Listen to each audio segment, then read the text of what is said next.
Jujutsu Cassen के अंदर सबसे बैडेस्ट विलेन कौन है? और कौन? हमारा सुकुना। तो हाँ, आज की वीडियो के अंदर हम सुकुना और सुकुना के बारे में ही बात करने वाले हैं। आज के वीडियो के अंदर मैं तुम्हें सुकुना के पास्ट लाइफ के बारे में और उसकी लवर के बारे में भी बताने वाला हूँ। But Sukuna being a child, उसने अपनी लवर को ही मार दिया। मुझे पता है तुम्हें से बहुत लोगों को इरोजी वर्सेस सुकुना फाइट की डिटेल जाननी है, तो हाँ, इस वीडियो के अंदर हम उसके बारे में ही बात करेंगे।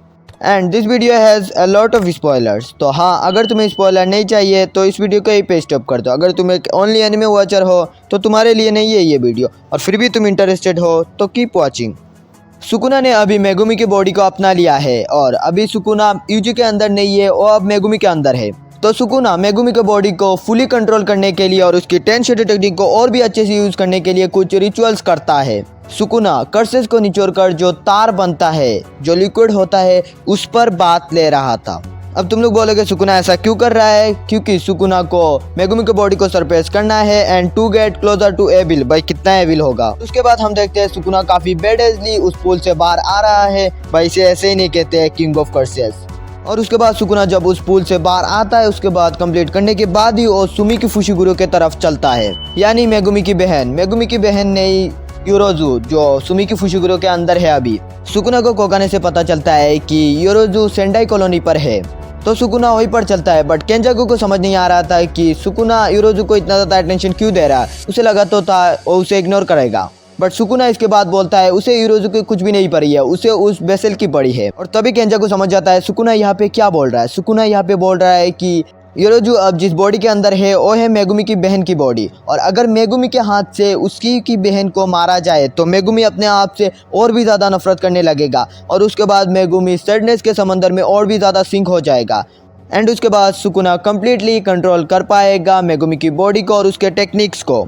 एंड रास्ते में सुकुना से बहुत सारे लोगों की बातें होती है, बहुत सारे लोगों को उसने मार दिया था जो इतना ज़्यादा इंपॉर्टेंट नहीं है। बट उसके बाद वो लोग एक स्टेडियम में मिलते हैं योरोजू से, और योरोजू वहाँ पे पहले से ही थी। मानो उन लोगों ने डिसाइड कर लिया कि इसी स्टेडियम में उनकी बैटल होगी, और यहाँ पे सुकुना और योरोजू की बहुत ज़्यादा बातें होती है। और इसी कन्वर्सेशन के दौरान सुकुना ये क्लियर कर देता है कि योरोजू अब इस जगह से जिंदा वापस नहीं जा सकती है। एंड इसी के साथ इनकी फाइट शुरू होती है, जिसे पहले तो योरोजू सीरियस नहीं ले रही थी, एंजॉय कर रही थी। क्यों ना, सुकुना के ऊपर क्रश था ना योरोजू का। योरोजू सुकुना को प्यार करती थी। बट ये फाइट तब सीरियस हो जाता है जब सुकुना योरोजू को बोलती है कि अगर वो सुकुना को डिफीट कर देती है तो सुकुना उसे सब कुछ दे देगा जो उसे चाहिए। अब देखो, यहाँ पे कोई चांस नहीं था कि योरोजू सुकुना को हरा देगी, ऐसा कोई भी चांस नहीं था। बट सुकुना को लगा होगा कि चलो मजे ले लेते हैं, और ये सुन के योरोजू काफ़ी ज़्यादा खुश हो जाती है। योरोजू सुकुना को बोलती है कि अगर वो जीत जाती है तो उसे उससे शादी करनी पड़ेगी, और वो एक बाइंडिंग बॉ भी बना लेती है कि वो उसकी लीगल वाइफ होगी, जिसके ऊपर सुकुना भी लाइक हाँ चलो हो जाना। अब यहाँ पे योरोजू इतना ज़्यादा खुश हो जाती है कि वो अपने मैरिज को लेकर प्लान भी बनाने लगती है। वो बोलती है कि वो 3 गाँव के लोगों को ख़त्म कर देगी, और उन 3 गाँव में से जो भी हैंडसम लोग हैं उनकी सर काट के वो लटका देगी। चलो माना तुम खुश हो, बट ये कैसी बात हो गई योरोजू बहना, मैं नहीं जा रहा हूँ इस शादी में। और इसके बाद इनकी फाइट शुरू होती है, जिसके अंदर सुकुना डिवाइन डॉग्स यूज़ करता है, एंड योरोजू इनको काफ़ी इजीली डॉज कर लेती है, और काउंटर अटैक में उसकी टेक्निक यूज़ करती है। बट उसके टेक्निक को वो आधे में ही रोक देती है। उसके बाद वो पूछती है कि व्हाट वाज दैट, ये तुम्हारी वेसल की टेक्निक थी? जिसके रिप्लाई में सुकुना बोलता है हाँ।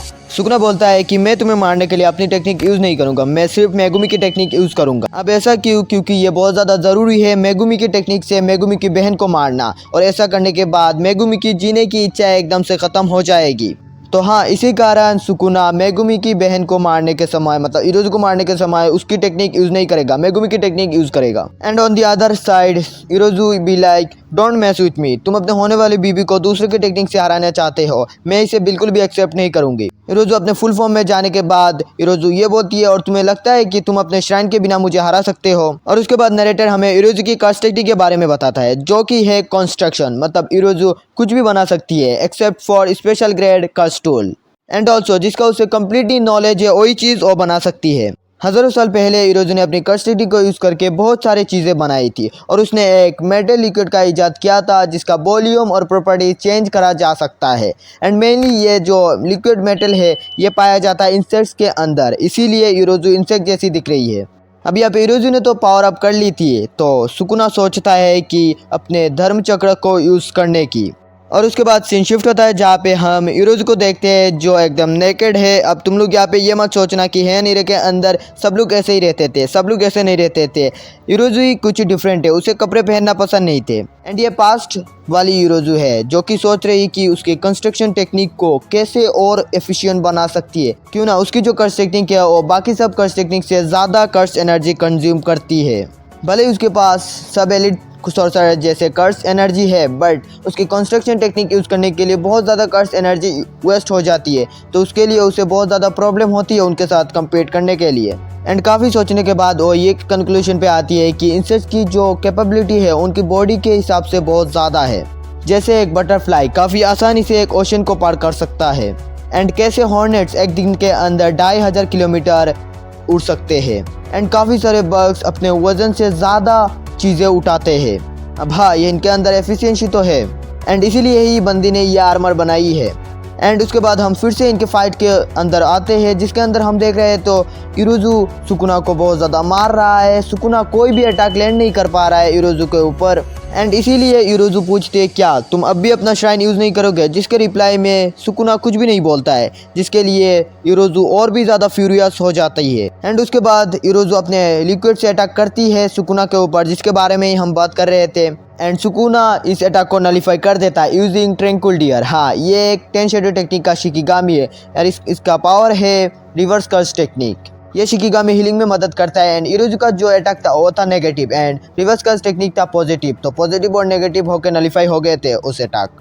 एंड यहाँ पे जब इरोजू ये सब चीज़ एनालाइज कर रही थी तो सुकुना और एक अटैक करता है इरोजू के ऊपर पियर्सिंग बुल से, और एक शिकिगामी। एंड अगर तुम लोग सोच रहे हो कि मेगुमी ने ये सब शिकिगामीज को कभी यूज़ क्यों नहीं करा है, क्योंकि मेगुमी के पास उतना ज़्यादा कर्स एनर्जी नहीं था इन सब शिकिगामी को समन करने के लिए, बट सुकुना के पास बहुत ज़्यादा कर्स एनर्जी है, तो इसीलिए वो इन्हें यूज़ कर सकता है। एंड ये शिकिगामी बहुत ज़्यादा पावरफुल है। एंड ये जो पियर्सिंग बोल शिकिगामी सुकुना ने समन किया है, इसने अकेले ही इरोजू को काफ़ी समय तक संभाला था। एंड इरोजू ने उसको एक पंच भी मारा था जो उसके ऊपर कुछ भी काम नहीं आया था। इरोजू ये एनालाइज करती है कि ये जो शिकिगामी है ये स्ट्रेट अटैक कर सकता है सिर्फ। एंड उसके बाद सुकुना और एक शिकिगामी रेबिट्स को समन करता है, एंड बहुत सारे रेबिट्स को छोड़ देता है, जिसके वजह से इरोजू को देख भी नहीं पा रही थी कि सुकुना कहाँ पर है। बट यहाँ पे सुकुना का प्लान कुछ और था। सुकुना आसमान से मैक्स एलिफेंट को नीचे गिराता है एंड कंप्लीट डिस्ट्रक्शन। एंड ये सुकुना ने समन किया, इसी वजह से इसका वेट साइज सब कुछ मैसिव है, क्योंकि उसकी कर्स एनर्जी बहुत ज़्यादा है। एंड इस अटैक की वजह से इरोजू की जो आर्मर थी वो टूट जाती है। एंड तब सुकुना आता है एंड स्टाइल मार के ये बोलता है कि तुम्हें हराने के लिए तो मुझे अपनी मेलेवरेंट श्राइन की ज़रूरत ही नहीं पड़ी, जिसके रिप्लाई में इरोजू ये बोलती है मुझे अभी काफ़ी कुछ सिखाना है तुम्हें लव के बारे में। और ये बोलती है कि I am the only one who will teach you about love and ultimate strength and solitude. Yorozu बहना और सुकुना है, उसे प्यार के बारे में जानने की कुछ ज़रूरत नहीं है, उसे प्यार नहीं चाहिए। एंड इसके रिप्लाई में सुकुना मुस्कुराता है, तो तुम समझ रहे हो the king of curses Ryomen Sukuna know about love. Sukuna को पहले से ही लव के बारे में पता है, जिसके ऊपर इरोजू काफ़ी ज़्यादा शौक हो जाती है और वो काफ़ी ज़्यादा गुस्से हो कि ये बोलती है कि ये रियल लव नहीं है, मैं ही हूँ जो तुम्हें रियल लव के बारे में बताएगा।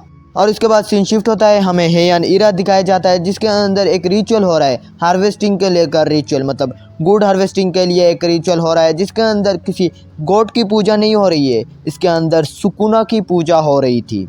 क्यों ना इस टाइम के अंदर सुकुना ने दी सेलेस्टियल स्क्वाड को हरा दिया है, दी 5 बॉयड जनरल्स को हरा दिया है, एंड फुजिवारा क्लैन के अंदर जो भी एलिट्स थे उनको भी हरा दिया है। एंड इस टाइम पे सबकी फट रही थी सुकुना के सामने जाने के लिए, एंड सुकुना गुस्से में आके कोई और डिस्ट्रक्शन ना करे उसके लिए ही उसका पूजा किया जा रहा था। एंड सुकुना उस रिचुअल को अटेंड करने के लिए एक स्पेसिफिक जगह पे आके बैठता भी है। एंड उसके बाद सीन फिर से शिफ्ट होता है, हमें इरोजू दिखाई जाती है, ऑब्वियसली पास्ट वाली जो एकदम नेकेड है। एंड उसकी जो मेड है उसे बार बार बोल रही थी कपड़े पहनने के लिए, जैसा मैंने पहले बोला था इरोजू को कपड़े पहनना पसंद नहीं थे, बट उसकी जो मेड है उसे बार बार बोल रही थी क्यों ना उस हार्वेस्ट रिचुअल के अंदर उन्हें भी जाना है। बट इरोजू पहले मना करती है, बट उसके बाद वो सोचती है उसका फेवरेट खाना मिलेगा वहाँ पर। बट जब वहाँ पर वो जाती है ना, तब वहाँ पर उसे खाना नहीं, वहाँ पे मिलता है Ryomen Sukuna the king of curses. And इस पॉइंट ऑफ टाइम के अंदर सुकुना के पास जाने से सबकी फट रही थी। इरोजू यहाँ पर सुकुना के पास जाती है एंड उसे गले लगा लेती है। एंड इरोजू ये बोलती है कि तुम चिंता मत करो, तुम अकेले नहीं हो, मैं तुम्हारे साथ हूँ। एंड ऑब्वियसली उरुमी ये सब सहन नहीं करती है और इरोजू को भगा देती है। एंड इरोजू उरुमी को ये बोलती है कि अब से सुकुना के पास में जो बैठेगा वो इरोजू होगी और उसकी लोनलीनेस भी इरोजू ही दूर करेगी। एंड इसी पॉइंट ऑफ टाइम पे इरोजू ये रियलाइज़ करती है कि सुकुना ने उसे अपने स्लेशेस से पहले ही काट चुका है। एंड इसी पॉइंट ऑफ टाइम पे इरोजू सुकुना के प्यार में कम्प्लीटली गिर जाती है। एंड इरोजू ये बोलती है कि सुकुना के जो लोनलीनेस है वो सिर्फ वही दूर कर सकती है एंड उसके पास ही सिर्फ हक है उसे मारने का। देखो मेरे पास कोई अल्फाज नहीं है इस प्यार को नाम देने के लिए, तुम ही बताओ।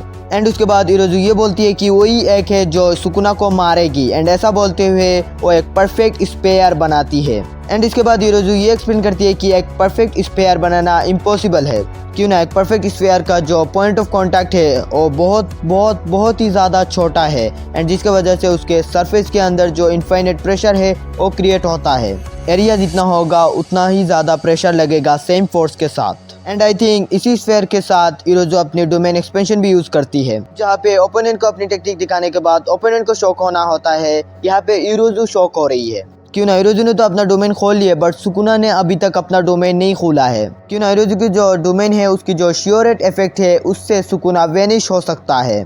तो इरोजू ये सोचती है कि सुकुना क्यों अपना डोमेन यूज़ नहीं कर रहा है, बट उसके बाद ही हमें रिवील होता है कि सुकुना का तो कुछ और ही प्लान था। सुकुना शेडोज के अंदर जाता है एंड समन करता है जनरल माहोरागा को। एंड माहोरागा आके ही इरोजू की डोमेन को तोड़ देता है और ऐसे तोड़ता है कि उसके लिए ये कुछ भी नहीं था, जिसे देख के इरोजू काफ़ी ज़्यादा शॉक हो जाता है। सुकुना यहाँ पे बोलता है कि तुम्हारे जो टेक्निक्स है ना उन्हें मैं पहले ही अडॉप्ट कर चुका हूँ, ऐसे ही सर पे धर्मचक्र नहीं घूर रहा था। And at the end Mahoraga Yorozu के सारे टेक्निक को अडॉप्ट कर लेता है एंड उसके वजह से उसके डोमेन को तोड़ देता है। एंड इसी के साथ इरोजू हार जाती है एंड वो बहुत ज़्यादा खुश थी। वो बोलती है कि सुकुना तुम मेरे बारे में इतना ज़्यादा जानते हो। एंड एंड में वो सुकुना को एक गिफ्ट दे जाती है जो तुम्हें रिसेंट चैप्टर के अंदर पता चल गया होगा। एंड इसी के साथ इरोजू मर जाती है और नहीं बचती है। एंड उसके बाद हम मेगुमी को देखते हैं जो सुकुना के अंदर कैद है और वो बहुत ही ज़्यादा रो रहा है और डार्कनेस के अंदर है बहुत ही ज़्यादा, क्यों ना कहीं उसके हाथों से उसकी बहन की मौत हुई है, जिसकी वजह से वो सैडनेस के ओशन के अंदर कम्प्लीटली सिंक हो गया है। एंड इसी के साथ सुकुना का प्लान कम्प्लीटली फुलफिल हो जाता है। सुकुना और इरोजू का फाइट भी ख़त्म हो जाता है इसके साथ। एंड इसके अगले चैप्टर में ही गोजो सील से बाहर आ जाता है। तो हाँ, इस वीडियो को यही पेंट करते हैं। अगर तुम्हें ये वीडियो थोड़ा सा भी अच्छा लगा है तो लाइक दिस वीडियो एंड अगर इस चैनल पर नए हो तो मेक श्योर सब्सक्राइब और पास में जो घंटा है उसे दबा के ऑल पे सेट कर दो। यार सब्सक्राइब कर दो यार, कुछ नहीं आ जाता है, तुम लोग सब्सक्राइब नहीं करते हो। एंड हाँ, मैं मिलता हूँ तुम लोग से ऐसे वीडियो पर। सायोनारा।